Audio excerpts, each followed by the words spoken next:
Welcome to Ask the Funeral Director with Mike Voyajakis. Brought to you by Voyage Funeral Home and Crematorium. Now, here's your host, Brad Wilder. Good evening, everyone, and welcome to Ask the Funeral Director on this Wednesday, middle of June, working our way up towards July, Canada Day. Lots of fun festivities on Canada Day. Justin Trudeau tried to stop Canada Day at one point, but we're going to make sure we celebrate it this year. Hopefully Mark Carney wants that as well. We've got a lot to get to. Today's episode is a wake-up call to society. Funerals are no longer being respected. We're losing compassion, care, and the spiritual depth that should surround death. The show's going to cover the right to grieve, the dignity of a funeral, the legal rights that are involved from funeral processions to bereavement leave. We're going to teach the children reverence and what funeral etiquette should look like today. Because, well, for some, funeral etiquette just isn't quite understood the same way that it was presented years ago. They think that they can change that too, I guess, like a statue or even our own laws. There's lots to get to. It's all coming up right here on Ask the Funeral Director. Mike is standing by. We'll get to him right after this. I'm Michael Voyajakis of Voyage Funeral Home, Alexa's funeral director and embalmer in the province of Manitoba. Let's talk about simple cremation, and we'll talk about the price differences. At Voyage Funeral Home, simple cremation, $1,680, no hidden costs, no surprises. At Voyage Funeral Home, you get one thing for sure: continuity of care, treating your loved one as we would our own. What's included in simple cremation? Taking your loved one into our care from the place of death. Once we have your loved one into our care, we transfer to and from the crematorium. Voyage Funeral Home and Crematorium owns and operates a state-of-the-art cremation facility. We include all your administration fees, provide you with your Canada pension forms, allowing you to apply for up to $2,500 from the government, provide you with your surviving spouse benefit forms, allowing you to apply for up to 60% of your loved one's pension. We help you put an obituary together in the Winnipeg Free Press, the Winnipeg Sun, are absolutely free on our website. Continuity of care, family owned and operated. Voyage Funeral Home and Crematorium. When you're thinking simple cremation, think Voyage, $1,680. Welcome back to Ask the Funeral Director with Mike Voyajakis. I'm Brad Wilder, your host, along with Mike Voyajakis. Here he is. Hey, good to see you tonight, buddy. I don't know, Brad. Thanks for being here. Some people told me that you're not funny anymore. I know, I'm not. I'm funny looking. They're saying, we used to love the show when you were funny. Yeah, well, It's not a comedy show. I don't know what they're talking about. Huh? Oh, man, it's funny how people think. We got lots of people online who like to be funny, too. Let's talk to some of them tonight. Yeah, and let's see the first one on the show tonight, of course. Gord, always first. He called me earlier this afternoon and said he was looking forward to tonight's show, and he always loves to watch. And he sent me that picture of that giant cooler. Did you see that? It looked like a casket. The death cooler. It was like a death cooler. Yeah, the casket. I could see that in my front yard. People would be going, "Hey, there's the funeral director." You need that for the lake. He lives there. Take that out in the houseboat. Kathy, tickle, tickle, tickle. Tick, tick, tick. Yeah. Hi. Good evening, gentlemen. Janet, Fernie. Good evening, Mike and Brad from Washington State. You're trying to be funny now, aren't you? Yeah. Too funny. Elwyn Beeler from Watrous, Saskatchewan. Good to have you on board, Elwyn. Thanks for being here. Did you forget about Michelle? I missed Michelle Ann Stagel Place. And you forgot about Dan Ross? Dan Ross from Ross, Manitoba. Frey, you even put Ross, Manitoba tonight. Look Al at that. Bueller. Good evening, Mike Voyajakis and Brad Wilder and everyone else. And Al Bueller, I'm still waiting for you to come and fix my fence. Like, what the heck? I keep telling everybody about how good of a carpenter he is, and he doesn't show up. Debbie, good evening, everyone. Katie Jackson's here, as well as Debbie McKenzie. Diane is here from, what does it say? Now Mike came on much louder here. I'm not sure why Mike is coming on louder. He's just maybe talking into the mic a little louder. He should be louder. You are louder. I've got you louder on the Susan Ellick. Hi, Mike. Brad from Wayne. Susan Ellick and everyone else. Happy Hump Day. I wonder how it became Hump Day. I don't know. Don't touch my volume. I'm cranking it up. Lulu, she gives us a big heart and a piece. Al Bueller, I'm watching from my home near Beausejour. Still waiting for that big party to happen. Sophia, hi, friends. From a year ago. Yeah, yeah. Sharon's here. Brenda Warwick is involved. Christine's online. Christine from Calgary. Yeah, we haven't seen Christine Remedy before. Max. Thank you for being here. Miss her. She hasn't been on for a while. Hello, beautiful souls. Hugs Canada from Nano Toronto. Silver. Kevin Hughes Sigurdsson. Canada Nano Silver. Canada Nano Silver. If you need good products, go see Kevin and Anna. Yeah. And Suzanne Morin is here. Thank you, Suzanne, for stopping in. You know, a lot of things happening around the world this week that I kind of want to talk about. So we keep talking about how Canada is struggling. And you probably know somebody in your friend group that's struggling right now, maybe even losing their house or having trouble getting mortgages. Some people having trouble feeding their kids, homeless population, completely out of control. The world is struggling. And then we got a Prime Minister, Mark Carney, who decided to give away $4.3 billion to the Ukraine. I have nothing against the people of the Ukraine, but we need to take care of Canadians first. Canadians are struggling, and I'm sure they would not approve of that type of money leaving I threw a Canada. bunch of cash in the washing machine earlier this afternoon when I was doing the laundry around here. You know, I think about, I see, you know, Just saying.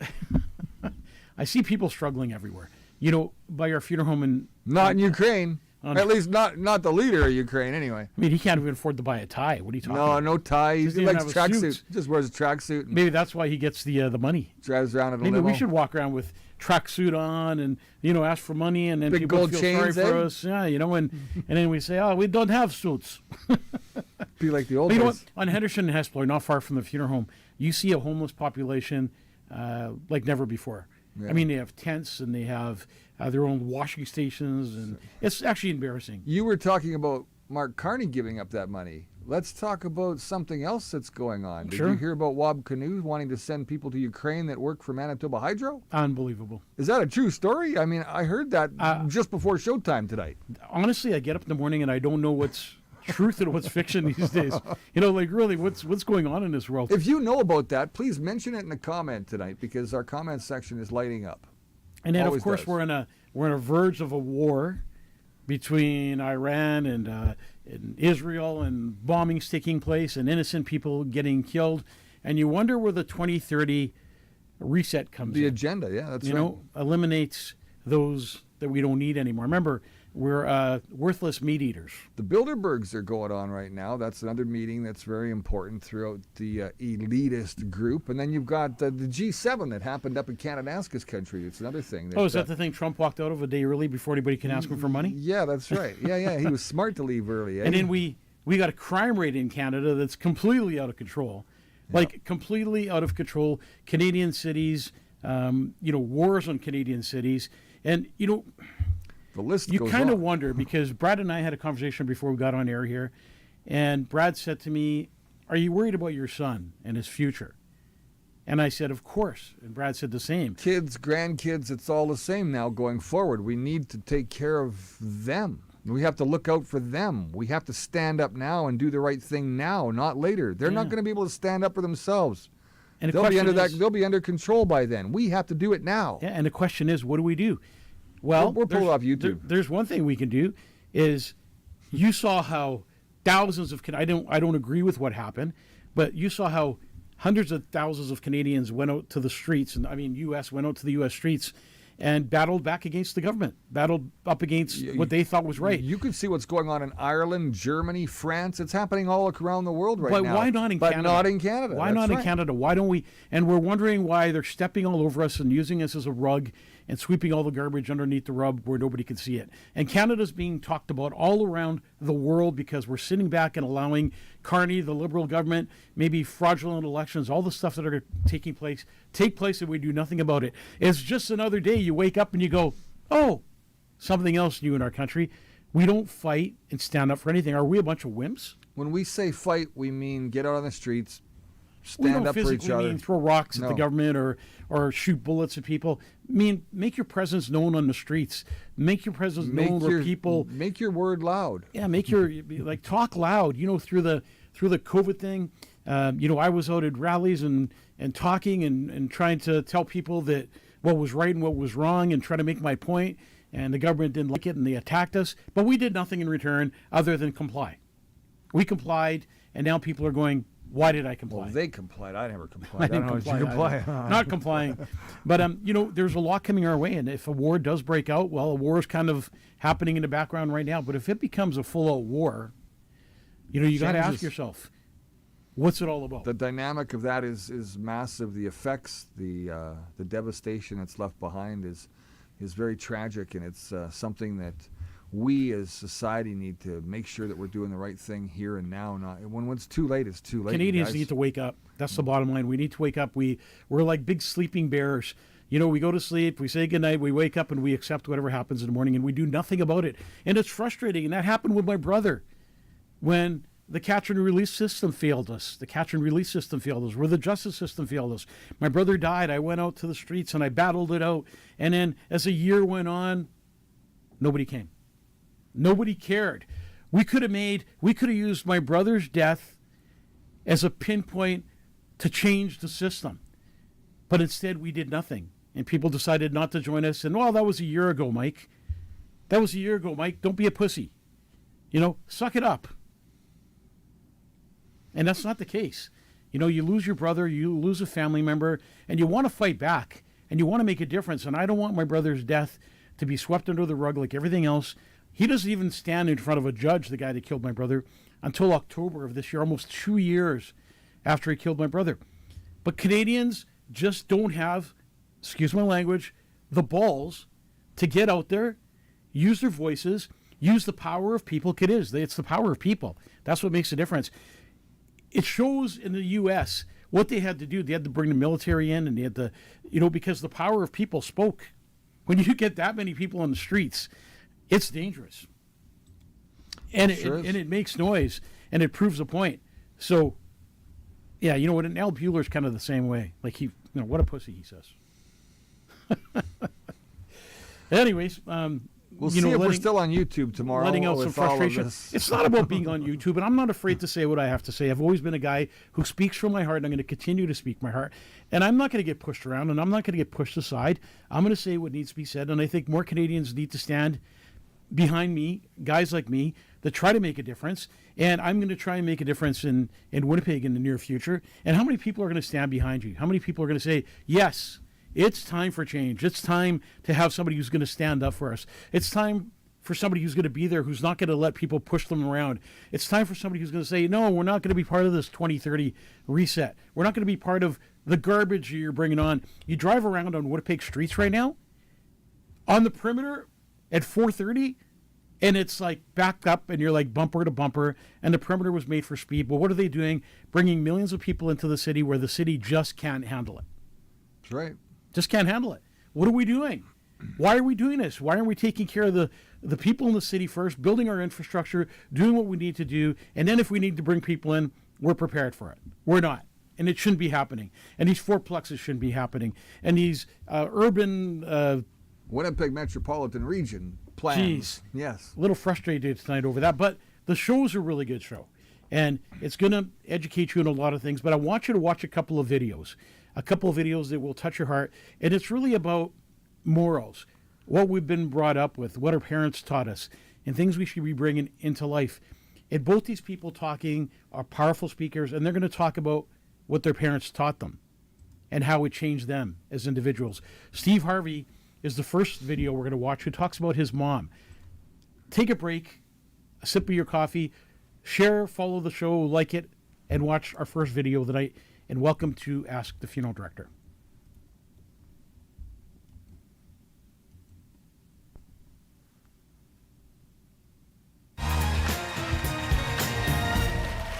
Hey, welcome back, everybody. It's been more than 15 years since my mom passed away. But there's not a day that goes by that I don't think of some of the principles that she taught me. Eloise Vera Harvey. I adored her. She taught me so many things. One of the biggest lessons she taught me was about image. My mother was a Sunday school teacher. It was important for her that we dressed up to go to church. And my mother was saved, so she went to church all the time. Monday night, Tuesday night, Wednesday night, we skipped Thursday, Friday, we missed Saturday and Sunday, both morning and night service. That's prayer meeting, Bible study, choir rehearsal, usher board meeting number 1, 2, 3, 4, and 5. I really was considering going to hell at one point because I thought that it was just too much church. But her image, her concern with image was everything back then. You got to dress up to go to church. That was her thing. It's been instilled in me. I dress up all the time. I think about her when I'm tired.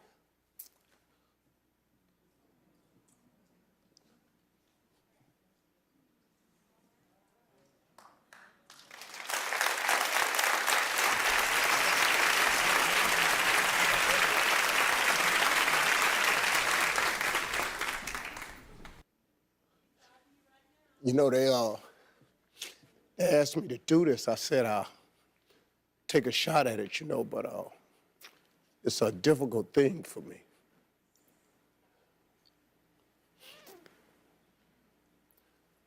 Okay.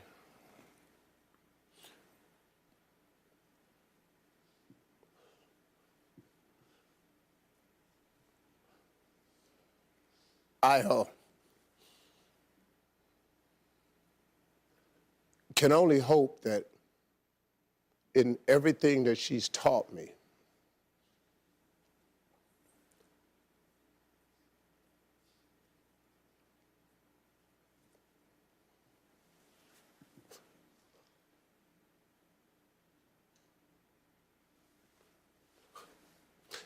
that somehow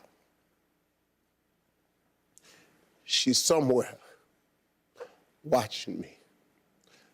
I hope that I've made her proud of the man I've turned out to be. Haven't always been where I should have been in my life, but I was trying. And I look at my life and where it's turned out. I think about all of the moments of things she taught me about acts of kindness and how to treat people and do unto others that you would have them do unto you, and don't do nothing to a woman that you want nobody do to your mama or your sister. I remember her talking to me about respecting women, and if you can ever grow up, do something on behalf of women, always honor them, son, because you'll need them until the day you leave here. I remember that. I remember her lessons about faith. She taught me to pray. She taught me about the weapon of prayer, how vital it is, how important it is. Whether you believe that or not, that don't really matter to me. It has worked for me every single time I've used it. So as I sit here on a set that's mine and a TV show and everything else I got, it's because Eloise Vera Harvey taught me about the love of God and the respect of people. I love my mom. Wow. Powerful, Mike. Powerful stuff right there. The reason I played that video and in the next video that we're going to play, it all adds up to the same thing we're talking about, respect. Respect in funerals, morals, honor, the dead and the living, be humble. Here's a guy who's got all the money in the world, and he goes back and remembers what his mom taught him and the lessons his mom taught him and how that made him humble. And even till today, he prays for things that he needs and wants in other people. And those are morals that are carried down Generation to generation. Yeah, for sure. And the reason I play a video like this is for your children at home, the biggest gift that you could give them is not assets. It's what comes from your heart. It's the words that come from your heart that they'll take and carry with them the rest of their lives. And when they're in that deep, dark corner or in that deep, dark hole and they can't see the light and they're depressed, they'll hear your voice and they'll hear the lessons that you taught them and the love that you spread into their hearts and into their souls. And that's what will pull them out into the light and make them humble and make them lovable and make them respect people, women, each other. It's an important lesson. And those are the lessons our kids need to be taught today. That's right. Those are the lessons they need to carry with them to teach their children in the future. Yep. But if we don't educate our children today for peace of mind tomorrow, our children are lost. Do you feel like you've done that with Josh? Yes, absolutely. I feel like I've done that with my kids too. And you know, some of it tried to get skewed, and it was the school that got in the way and provided some of that disillusion of what family and what reality is because of this nonsense that they keep injecting into these kids in school. And, you know, I'm just happy that my kids got out before it went deeper for them. But that's, the school is the school, but the parent overrides the school. 100%. The parent has a child at home. The parent can spend one-on-one time with the child. You know, you can have all the money in the world. It doesn't get you anything. It doesn't buy you love. It doesn't buy you happiness. It's a gift that gets you through life. But to have that sacred connection between you, your child, your wife, your mom, your dad, that's somebody nobody can ever take away from you. Yeah. It's something that's forever engraved in your heart, the memories that you make and the lessons you carry through that. Yeah, absolutely. And this is going to be a lot about what we're talking about today when it comes to funerals and funeral etiquette and everything else we're talking about on today's show. It's something that needs to be brought out because it's lost. The respect to funerals is gone. But before we got too far into this, this next video is a powerful message about a mother's love. And when you listen to this, I encourage you to maybe have some tissue or Kleenex beside you because I've watched this video over and over again. And I watched it today and I thought, should I play this video? As I cried watching it and thinking about life and some of the lessons that this gentleman has learned. So sit back and watch this video. Then we're going to get back to Ask the Funeral Director. Are you sure you're ready for this one, Mike? I don't know if I'm ready, but you better be. My mom would be at all my sporting events. Let's say I was playing football, okay? My mother would be on the sidelines, and if the play on the field started going one way, my mother would run along like, Mike, get him, get him. I'd be like, oh my gosh. I'd get in the huddle with the other guys. They go, Mark, is that your mother? I go, no, I never saw her before in my life. See, the greatest gift my mother ever gave me, she believed in me. I have overdosed on drugs on 3 occasions where I should have been dead. But I believe I was kept here for a reason. You show me your friends, I will show you your future. How do I know this? I hung out with losers, and I became the biggest loser of them all because I gave up everything I dreamt about as a little boy because of who I chose to surround myself with. My friends would drive me home at 2, 3, 4 in the morning. We'd be drunk and high, laughing in the car. We'd pull up in front of my house in New York. They go, Mark, the light's on. I go, oh man, my mother's up. See, my mom wouldn't go to bed until she knew her son was still alive. I'd walk in, she'd say, hi, Mark, how was your night? I go, it was good, Mom, I'm just gonna go to bed. She goes, can I talk to you for a minute? I go, Mom, I'm tired, I'm just gonna go to bed. She goes, Mark, I haven't seen you all day and all night. Can I please talk to you? I said, man, just leave me alone. You bug me. I'd slam my bedroom door on the one person who believed in me. I was on a worldwide tour and we were wrestling overseas in Japan. After my wrestling match, I went upstairs to my hotel room and I fell asleep. There was a knock at my door at 3 o'clock in the morning. I got out of bed and I looked through the safety window and I could see it was a Japanese promoter. So I opened the door and he said, Mark, you need to call home. There's been an emergency. I went and got on the hotel room phone. I called back to the United States. I said, hey, what's going on? They said, Mark, I don't know how to tell you this. I said, just tell me what happened. I suddenly started crying. They go, Mark, I can't tell you. I said, just say it. They said, Mark, your mother died. I just threw the phone down. I ran out of my hotel room. I took the elevator to the lobby, and when the doors opened up, I just ran out into the street. I mean, there was no cars, there was no people. It was 3 o'clock in the morning. And I walked down the middle of a street in Hiroshima, Japan, and I remember looking up and just saying, Mom, I am so sorry. I flew home for her funeral, and I was so nervous to walk up to her casket, so I just stood way in the back. And I kept looking from a distance. I kept thinking to myself, Mom, wake up. Please get up. And then I finally got the nerve to walk up to her. And as I got closer, I could see my mom for the first time. I mean, she was so beautiful. She was dressed in white. I mean, she looked like an angel. And I just stood over it. I said, Mom, you are my hero. Everything I am, everything I hope to be was because of you. You loved me so much. You gave me a life. You're the only one that ever believed in me. How did I repay her? By getting drunk, by getting high, by getting stupid, by hanging out with losers? For what? All she ever wanted to do was talk to me. I wish I could talk to you now, Mom. I wish you could see what I'm doing. Why couldn't I have been a better son? We are defined by our choices. But if you surround yourself with people involved in drugs and alcohol and pills, it's a dead end. I'm not here to preach to you. I'm here to tell you I lived that life. It leads to broken hearts, broken relationships, broken dreams, and death. For what? To get high? If you have a mother or a father, when you go home, tell them how much you love them.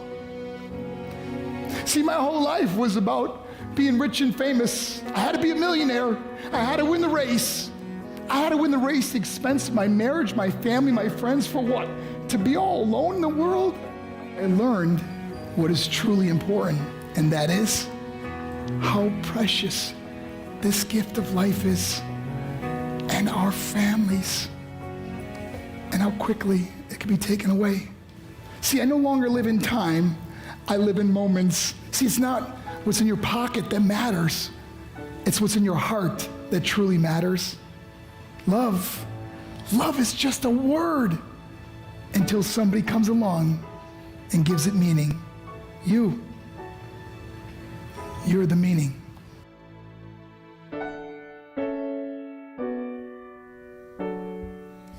I finally get it, Mom. I miss you so much.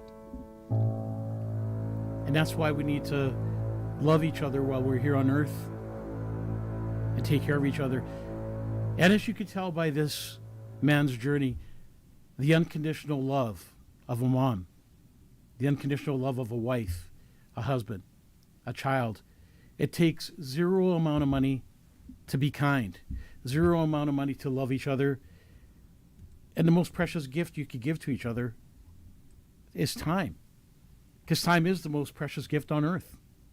Today is a gift and tomorrow's never promised. We say that over and over again, time and time, after show.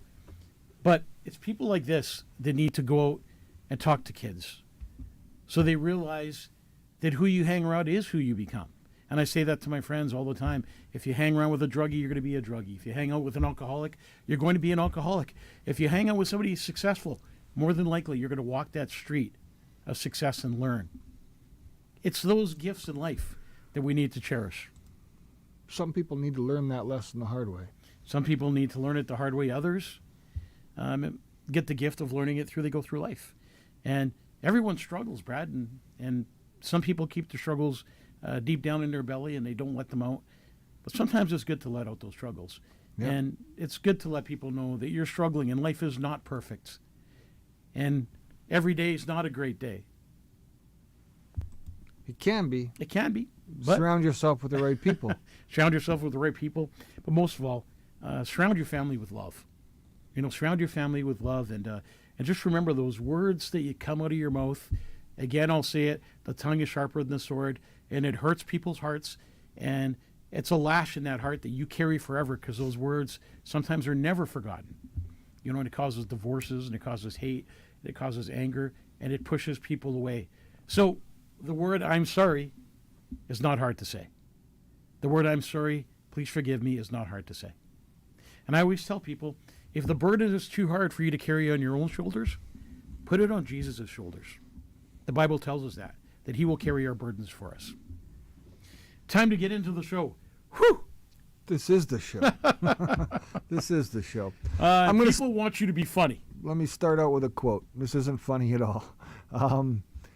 If we don't stand still for the dead, What are we rushing toward as the living? Who said that, Mike?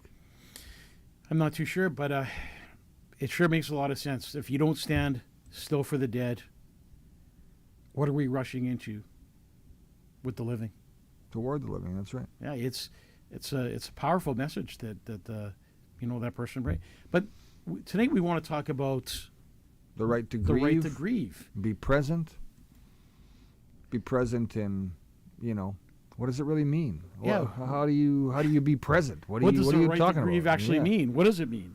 A lot of people ask that question. What is the right to grieve? And how long should I grieve for? And is grieving okay? Is there something wrong with me if I'm grieving? Am I broken? Do I need to go see a psychiatrist? Do I need to go see my doctor? Do I need to get on antidepressants? Because my heart hurts. I'm here to tell you tonight that it's okay for your heart to hurt. Is grief a weakness? Grief is not a weakness. Grief is something we go through. It's a journey. And grief is not something that we can put on a calendar and fix it. It's something that we need to live through every day. Like a sacred human right? It's like a sacred human right. Everyone deserves to grieve, regardless of your age, your gender, your religion, your social status. Some people feel silenced, especially men or older siblings, co-workers, in-laws. Grief isn't a weakness. It's a sacred human right that we hold deep in our heart. What are we doing wrong? What are we doing wrong? I don't know. I was People supposed are to ask told you to that. move forward after a few days. And I remember just a little while ago, a guy said to me, well, you sold your brother's restaurant. It's been a year. I guess life goes on and you're over with what happened and you're okay now. And I was offended that person said that to me because I'm not okay now. And I'm not done grieving. And it's only just begun, the journey of grief in our family. The grieving is only going to begin when we stand in front of a courtroom and face this person face to face. Grieving is something that we need to accept, and we need it to last for as long as we can. Sometimes you read a book a couple pages at a time. That's grieving. And sometimes the book is completely finished, and you're still grieving because you still haven't accepted or are ready to live with it. And some people die with that grief in their hearts. Sometimes we rush grief, like employers rush employees back to work. Grief doesn't fit into a calendar. Sometimes people need time. People skip funerals because they feel awkward, not understanding how much presence matters. Your presence at a funeral matters. A friend's funeral, a mom and dad's funeral. It's a powerful thing to be present at a funeral. Showing up is a message. We cry not only because someone is gone, because they mattered. Your silence can be louder than words. Just be there. And the mistake people make is they're not there. And they don't want to be there because they feel that they don't belong.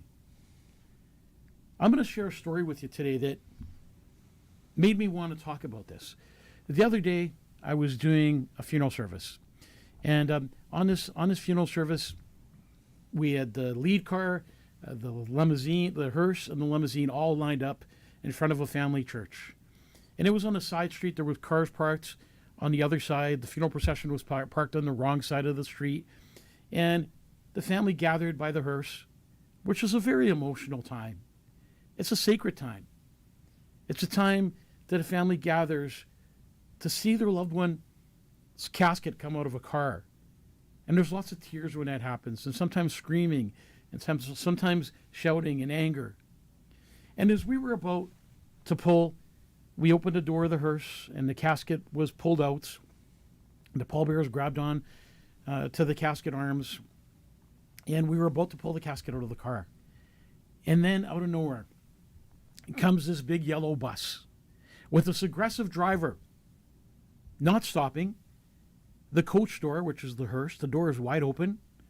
She couldn't get by if she tried because the coach door was blocking the street.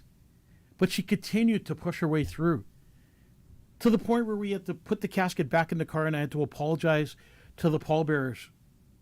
And we had to move the door and put the casket back in the hearse. And that was one of the most disrespectful moments I've experienced as a funeral director. It was so bad, and the tears were so loud, and one of the funeral directors had to go and guide her so she wouldn't take off the mirror off the lead car. She was driving that aggressively. And as we took the casket out of the car, the schoolyard across the street, the presence of the F sharps and people smoking and laughing and going about their life took away that time that meant everything to the family. The time that should have been full of respect, compassion, and dignity. We took the casket and brought it into the church where we lined it up, where it would be ready to go to start the service. And you know me, I decided to walk across the street to that school and talk to that bus driver.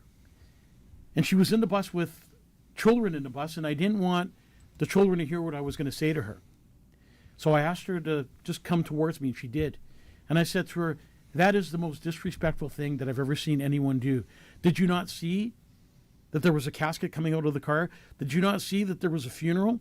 Somebody's loved one died, they were in the casket, and you didn't care? You disrupted somebody's last right? The right to take that casket out of the car in front of the family and bring that loved one into the church. Everybody deserves a dignified funeral. Everybody wants to know what she said. What was So her she said reply? to me, I didn't realize it was a funeral. You shouldn't be driving a bus, I said to her. If you can't see a casket hanging out of a car and a door open, a hearse, a limousine, and a lead car, you're supposed to be a professional driver. Then I thought to myself, is she actually driving your kids around, your children in that bus, when she's pulling off those kinds of tactics? So did she get reported? It was really upsetting. And I took the bus number down. I haven't reported it yet. And I'm sure, because bus drivers from all over the place told me, that is not what they're taught. They're taught to respect and to have value. And that's exactly when she apologized. What was the school division on the side of that bus? So she turned around and she apologized. And she said, I'm sorry. But that sorry didn't come from her heart. It was just words that came out of her mouth. But I made my point to let her know that she disrupted a very sacred moment, and she upset a family, and she took closure away from that family, and any healing they would have got. Every part of what we do helps the family move on. All right, so we've got funeral etiquette that's being breached, basically, because people just don't understand what funeral etiquette really is, right? What have we forgotten, Mike? Because there's stuff there that people just don't know. And I don't even know what to teach my kids. Not because my parents didn't teach me, but because we don't see a funeral as often in the last 55 years that I've been alive, or 60, but we've got all kinds of people dying today, and we're seeing more and more funerals hit the streets, and that changes the etiquette, right? And you know what? I think there's a lot of things that have changed etiquette. We watched the beginning of it, where I think people aren't being taught the right things from home. They're not being taught the value of a funeral. They're not being taught the value of a funeral procession. Let's discuss. Okay, so we could talk about the problems that get them to that point of not being able to communicate with their kids, but that's got to do with two jobs, having to do all kinds of other things that we never used to do. There's no excuse for that, Brad. There's no excuse if you have 2 jobs, 3 jobs. You still have to have time to talk to your kids. You still have to have supper. You still have to have, as far as I'm concerned, family time. We need Sundays to be family days again. I remember when I was young growing up, there was no Sunday shopping. There was no Sunday hustle bustle. It was be with your family day. And it was a good thing. It taught us respect. It taught us to love each other. It taught us the value of family. Gave us time to have those kind of conversations. Sit across the table and just talk about things. How was your week? What did you do? And my dad and mom made a point about sitting at the family table. It was something that had to happen. And with, 4 boys around that table, it was challenging. Yeah, everybody wants to go, right? But my mom and dad always made a point that we were going to sit at that dinner table and we were going to talk. We were going to talk about life, and we were going to talk about God, and we were going to talk about right and wrong and lessons that our parents taught us. So let's talk about, funeral etiquette. For example, what do you do when you find out somebody dies? Is it okay to call or text, but keep it short and supportive? Of course it is. So I remember when Kyriakis died, and my dad, I remember getting texts from people. And those texts just touched your heart in just a special way because you saw that people cared. People cared because they reached out. It doesn't have to be a long message. It was just a message of, my deepest condolences for your loss. We're here for you. Things like that. And a phone call. Sometimes a phone call could be very supportive too. Is there anything I could do for you? We're here for you if you need something. Can we bring some food over? Can we help in any way? Something else has happened at funerals, and you see it now, Brad, more than ever. There was a day when I first started as a funeral director in 1998 where people would come to funerals dressed appropriately. Dress pants, dress shirt, a nice pair of shoes on. Some people would wear suits and ties. It was an occasion to dress up. To dress up and go out. Like and church. Now what we're seeing is completely Respect. What we're seeing now is the opposite. Oh, yeah. People coming into funerals with their tattoos blaring and their short shorts and tank tops. And Some show up smelling like weed. And the other day, Brad and I had an experience, outside the funeral home where somebody lost a loved one in that funeral home. And somebody's outside smoking weed with his kids. Right his there. kids. Like 10 and 12. Smoking weed in front of his kids and walking in smelling like a skunk, putting a total attention on him and not the grieving family or the person Yep. who's died. Yep. And that's a problem. Have some respect. Why would you walk into somebody's funeral service? I mean, some funerals are catered to that kind of thing. This is a funeral But becomes it's a funeral service. a funeral becomes a church service, whether it's in a funeral home or whether it's in a real church, or there's a chapel involved, isn't there, Mike? Yeah, and Which has a cross and and the Lord's presence, and you walk in, and what bothers me the most is when people wear their baseball caps. Oh, that's the worst, isn't they're it? wearing their baseball caps Backwards. We were at the church the other day, at the Greek Orthodox Church, and in comes this guy with his baseball cap. What a disrespect to the family. And then walks by the casket and doesn't take off his hat. You didn't grab it like out that. of. You didn't rip And it off his head. I just about said, "Hey, bro, take off your I'm hat." surprised there wasn't this little Greek lady who grabbed it off his head and threw him to the ground. If my mom was there, be assured that hat would have been, "Hey, Josh, welcome to the show. You're supposed to be here tonight." Yeah. Way to What go, a guy, Josh. eh? Next time, Josh. It's okay. And then I people saved a seat walking right in- over there for you. People walking here, in right with their Tim Hortons coffees, and some people walking in with their Slurpees. Meanwhile, the pastor's talking. The disrespect of people talking loudly amongst each other while the pastor's trying to pass on a message. Came in with a blizzard, eating a cookie dough blizzard, right? Like, come on, give your head a shake. And that's the problem. During the funeral, what are you supposed to do? I just confiscate those things, especially Me the too. blizzard, and I get a new spoon. Hey, I'm just in it now. Oh, yeah.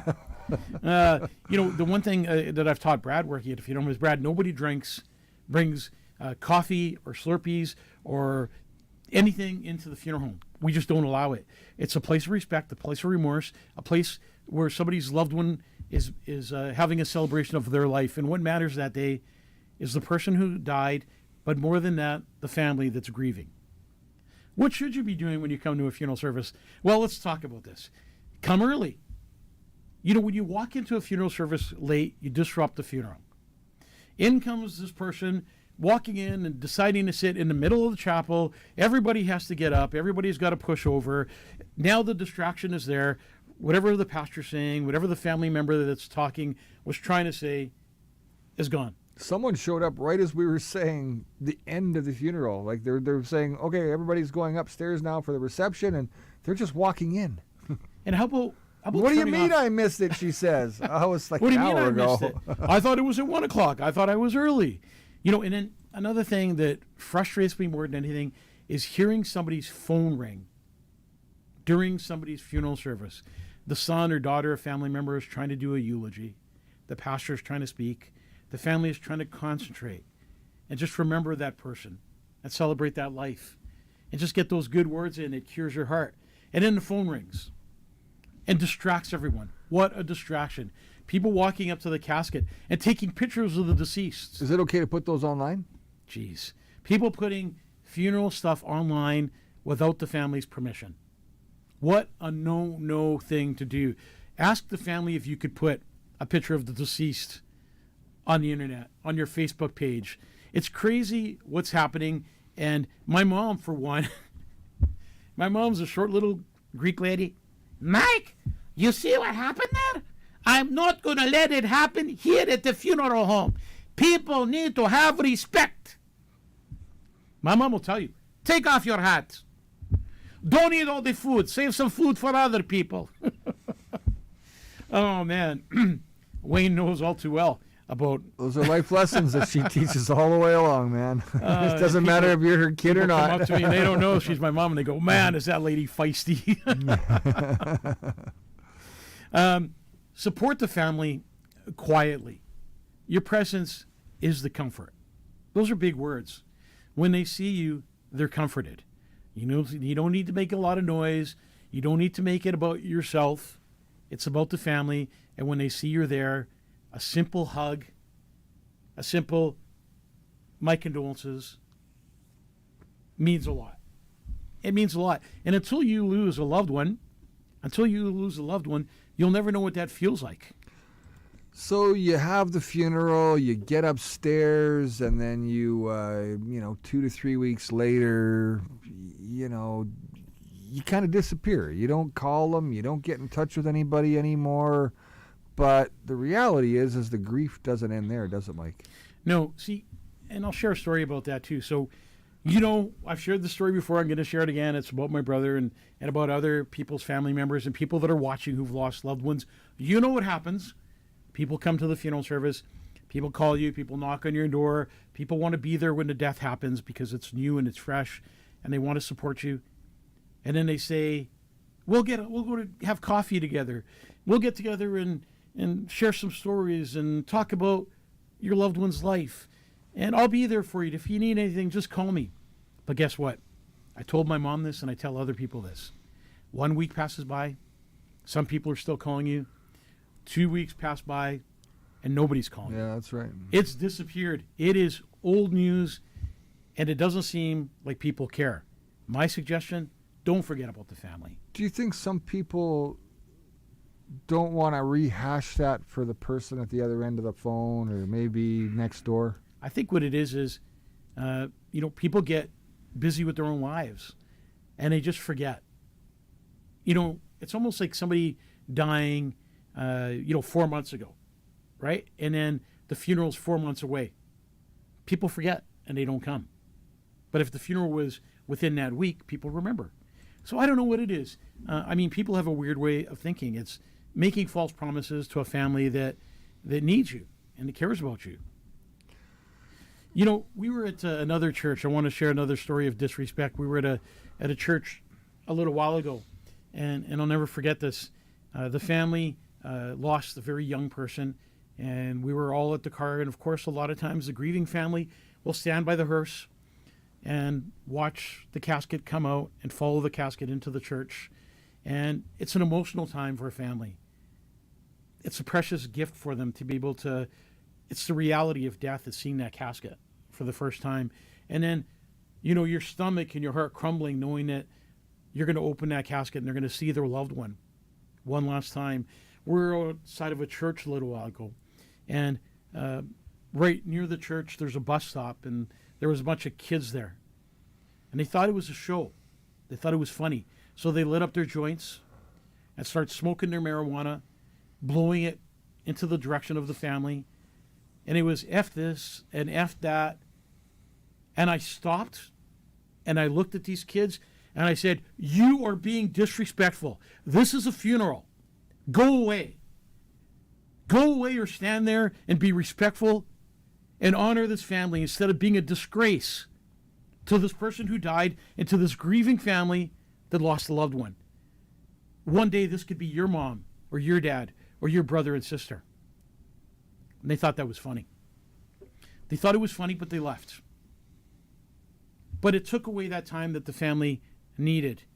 To have a funeral director step up and be loud and tell people to go away because they're disrupting the funeral is hurtful to the family. So when do you think we became so casual about death, Mike? I think we've became casual about death since we've been not taught about death. we're going to get into the funeral procession in a while. I'm going to share a story about the funeral procession that's going to blow your mind on some of the things, or one thing that happened to us through the years of funeral service. As a matter of fact, I talked with this priest about it the other day, and I said, remember when? So you know what? It's inappropriate to be laughing outside a church or walking by a funeral procession and kind of pushing your way through the pallbearers because they're in your way. You know, funerals have the right of way. Whether you're on a sidewalk, whether you're on the grass, or whether you're on the streets. You know, it's time to start bringing respect back to funerals. Care, compassion, love, and most of all, to care about the family.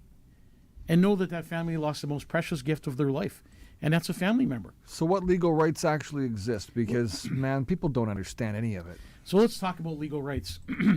In Manitoba, under the Highway Traffic Act, the funeral procession has the right of way. Do you know what that means? You need to yield to the procession. Even when the light changes colors, the funeral procession is going through red lights. You need to stop. You need to just give that family 5 minutes. This is this person's last ride. Would you say it's illegal to interrupt a funeral It's 100% procession? illegal. It's no different than cutting off So you get a ticket. an ambulance or police car. You could be ticketed for joining into a procession. You could be ticketed for cutting off a procession. And you know, there's times where we've been in processions and you see people hop into the procession so they could go through the red lights. And they think it's funny. Yeah, right. And it's not funny. This is that person's last ride.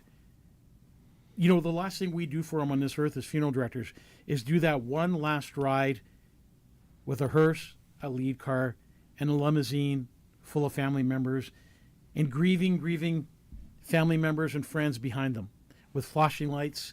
And you got to understand, when you're going and you're driving in a funeral procession, it's confusing. You know, you're driving to a funeral. You're driving to bury somebody. Some people aren't all there in their right frame of mind. They're just driving and they're trying to...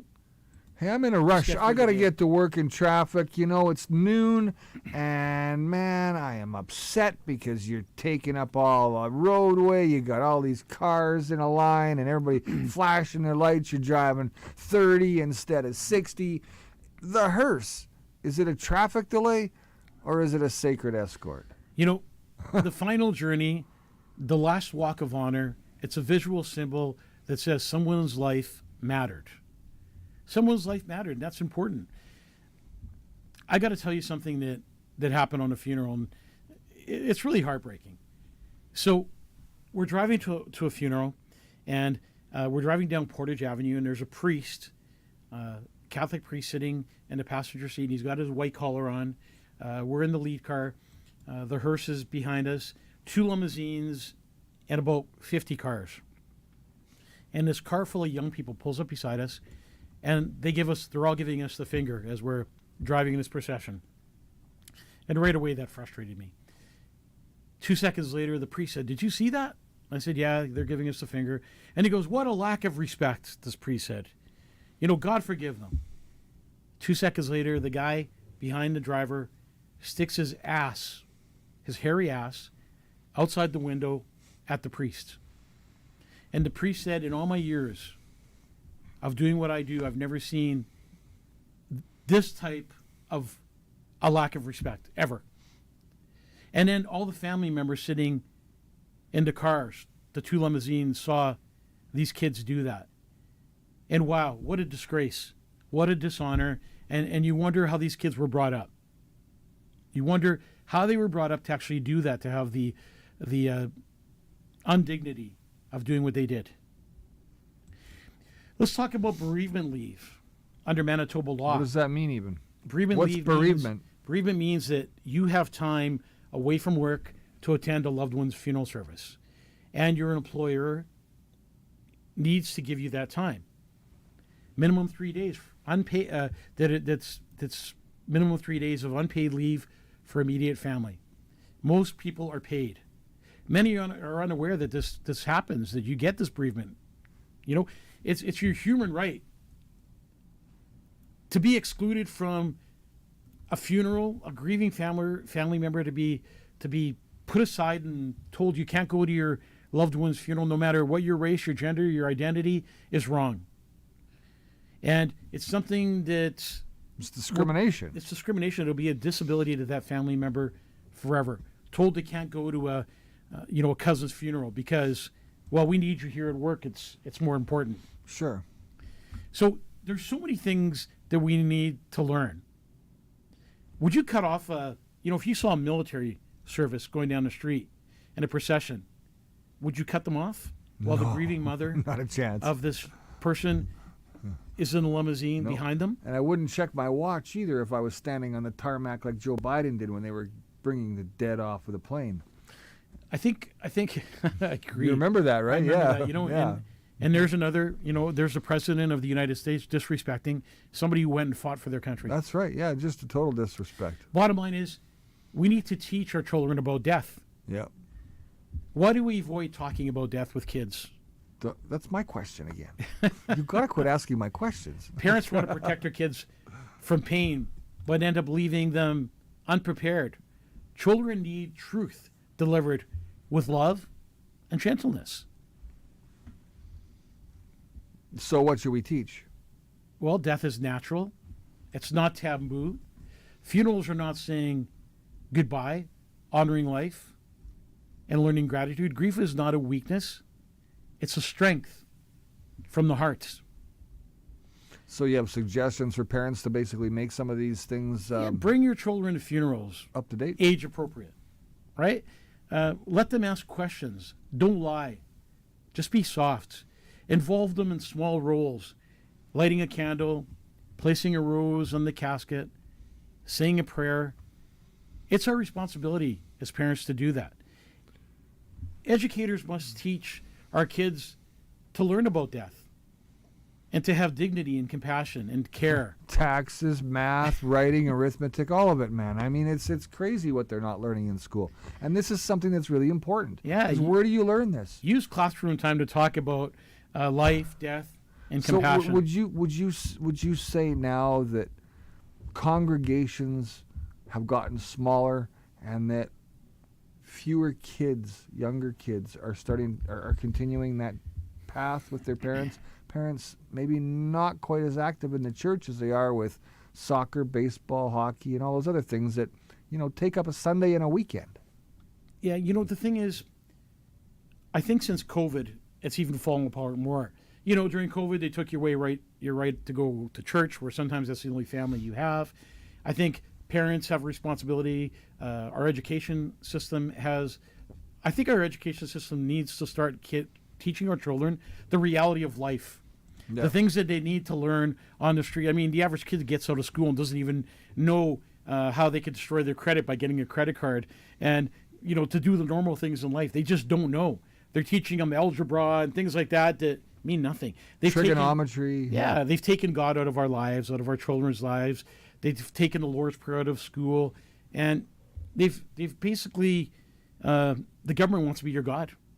And that's what's happening. The government's trying to be the God of our children and teaching things through the internet and AI and all that kind of stuff. I think the world is going in the wrong direction, but it's up to us as parents. It is. To make a difference in our kids' lives. It takes a special person to talk to your children. No matter how many jobs you work, no matter how rough your life is. You threw the words, I don't mean to interrupt, but you threw the word special in there, and I think the special, it doesn't take somebody special, Mike. I think it takes somebody that has just the time, the patience, and the ability to want to communicate with their kids and get them there. Well, guess what? What? That's a special person. Yeah, that is. Because a special person is the one who steps up and tries to make a difference and tries to teach their kids right from wrong and teach their kids life lessons about what happens in the streets and what happens when you hang around with bad company and what happens when you make wrong decisions. It's time to teach our kids a lot. It's time to put our money into our kids. Well, what do we do? What does our future generation do without us? Guiding them. And the lessons that we've learned through our lives. Today's episode is a wake-up call to society. It's a parents, wake-up call to kids, society. to grandparents. Grandparents, another great lesson learning experience for kids and their own kids. And to learn, and the biggest lesson that you learn through a show like this is to teach your children how to love. You know, how to love and what love is, and what hate is and what anger is, and how to separate the two.